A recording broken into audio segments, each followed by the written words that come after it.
Oke, kita kasih kesempatan lagi nih buat teman-teman yang offline, bakalan dapat hadiah yang menarik loh dari teman-teman ladies class buat yang mau tanya. Oke, sudah ada. Boleh dibantu teman-teman panitia?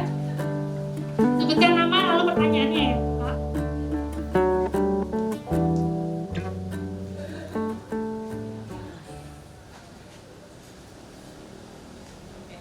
Assalamualaikum warahmatullahi wabarakatuh. Waalaikumsalam warahmatullahi wabarakatuh. Nama saya Era. Ada satu hal yang selalu saya pikirkan selama ini. Tapi sebelum itu, tadi sempat Ustazah bilang ada 5 pandangan untuk wanita dalam pria tersebut ingin melamar kita itu loh. Tadi ada sandang, pangan, papan, pendidikan, sama apa? Perhatian, pendidikan, perhatian.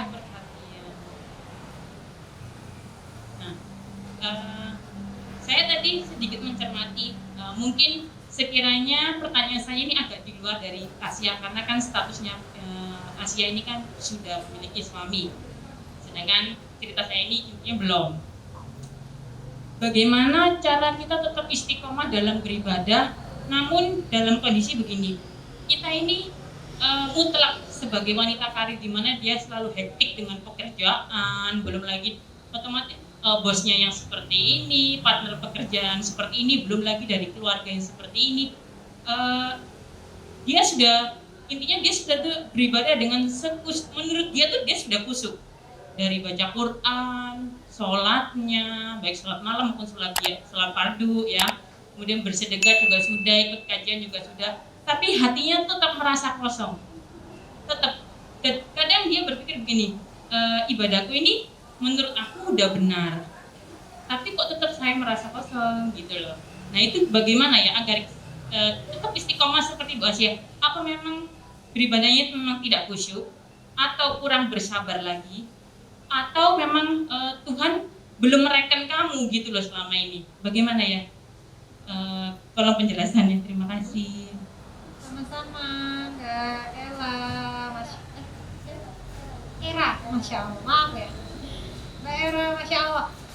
Bagaimana caranya agar kita bisa istiqomah dalam ketaatan kita? Kita sudah merasa ada yang memang orang yang memang dia secara ibadah mahdoh sudah terpenuhi semua, tetapi kok hatinya masih hampa ya.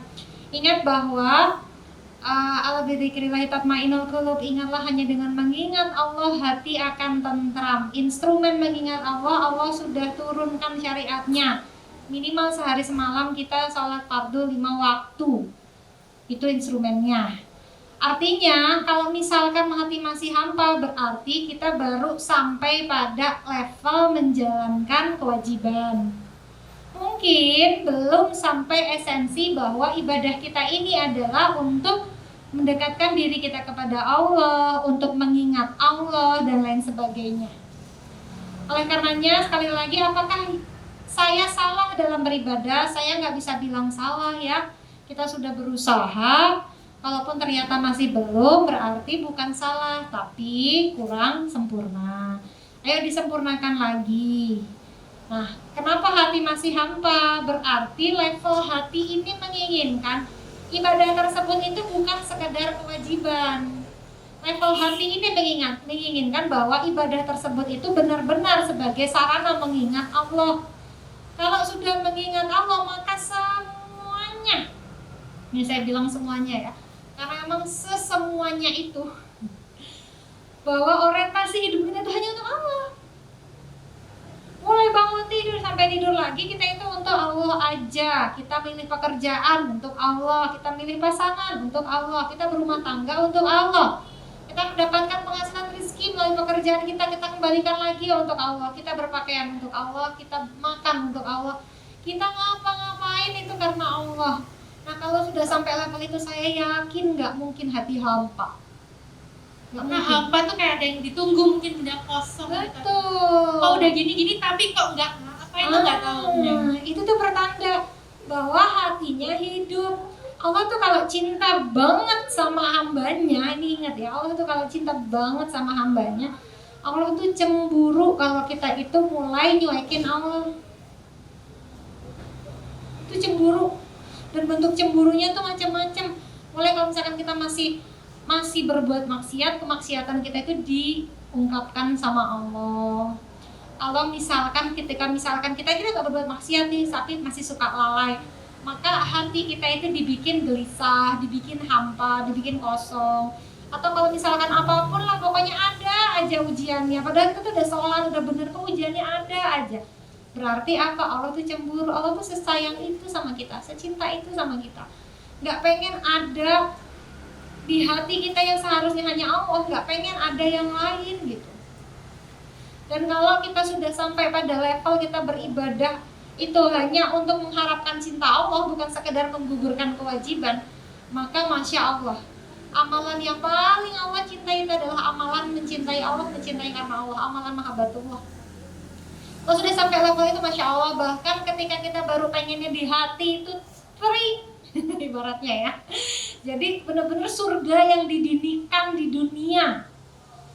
Baru pengen di dalam hati ini apa aja lah, misalkan pengen apa sih, oh enak ya kayaknya kalau misalkan siang-siang gini minum es Manado, tiba-tiba ada yang datang bawa es Manado.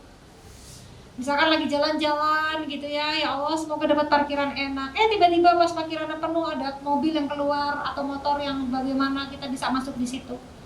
Atau misalkan ada dalam apapun gitu ya, kesulitan apapun itu dibikin mudah. Kenapa? Karena Allah mencintai hambanya. Dan ketika Allah mencintai hambanya dan di hati hambanya ini masih belum bertahta Allah satu-satunya, maka disitulah akan dibikin apa? Dibikin gelisah. Kalau masih maksiat, maksiatnya ditampakkan. Maksiat yang kita masih maksiat tapi kita belum taubati ya. Tapi kalau maksiat langsung kita taubati, Allah akan tutupi aib kita. Seperti itu. Jadi ketika misalkan itu terjadi, kita jangan langsung ngenes dulu, ya Allah, aku tuh kurang apa, ya Allah, udah gini, udah gitu, kok masih aja begini. Berarti kalau hati kita itu masih berontak ibaratnya, sebenarnya hati kita itu menginginkan bahwa kamu bisa loh melakukan yang lebih dari ini. Kamu sudah hebat sejauh ini melakukan sesuatu kewajiban, menggugurkan kewajibanmu. Tapi kalau kamu mau hatimu lebih tentram, maka pastikan kewajiban tersebut, ibadah tersebut bukan hanya untuk kamu menggugurkan kewajiban, tapi benar-benar memberikan asar, memberikan bekas, memberikan jejak, yaitu apa? Mengingat Allah. Sehingga kalau kita udah mengingat Allah, di sini ada zikrullah, udah mahabbatullah, udah nyetir itu diingat Allah, apapun Allah. Apa tuh bismillah, minum bismillah, makan bismillah, pakai baju bismillah, buka baju bismillah, ngapain aja bismillah. Udah otomatis itu. Nggak hanya di tempat ketika yang bertemu orang salihah aja, ketika berada di kantor atau di mana kita lupa, tapi dimanapun seperti itu. Jadi bersyukur kalau hatinya masih merasa hampa, bukan bersyukur gimana ya maksudnya, tapi bersyukur artinya hatinya masih hidup. Ayo penuhi dengan cara apa? Pastikan bahwa ibadah kita bukan cuma menggugurkan kewajiban, tapi benar-benar memberikan asar mengingat Allah. Ya, insyaallah. Baik, Masya Allah. Jadi ibadah itu juga bukan perihal kuantitas ya Bunda, begitu banyaknya yang dilakukan, tapi juga kualitasnya mungkin. Sehingga tadi mungkin udah sholat tahajud, apakah tahajud itu benar-benar berkualitas yang menghadirkan Allah di hadapan kita, seperti berbicara kepada Allah, mungkin seperti itu Bunda ya. Jadi lebih meluruskan lagi niat kita, mungkin ibadah-ibadah kita tuh untuk sesuatu tertentu ataukah memang untuk Allah aja gitu kan ya. Hanya itu levelnya itu kan adalah rukun Islam, rukun iman, ihsan, muslim, mukmin, muhsin. Karena memang awal kita masuk Islam, awal kita bersyahadat, awal kita misalnya kita Islam dari lahir, tapi ketika kita balik, maka memang di situ kita mulai dulu meniti menjadi seorang muslim. Dengan cara apa? Memenuhi rukun Islam yang 5 itu. Lalu setelah itu sudah kita penuhi semua, apa yang selanjutnya? Memenuhi rukun iman yang 6 itu. Ingat ya, rukun iman itu bukan cuma sekedar dihafal, ya anak TPA kalau sekedar dihafal anak TPA itu lebih canggih dibanding kita. Mereka udah pakai tepuk rukun iman ya. Lagu rukun iman. Kita kadang-kadang ya rukun iman apa ya? Masih gitu dulu. Allah, masih gitu dulu kan. Nah, kalau misalnya sekedar hafalan karenanya pastikan bahwa ketika kita bisa rukun iman jadi mukmin, kita benar-benar mengimani yang 6. Ya. Mungkin nanti next episode ladies class lah ya.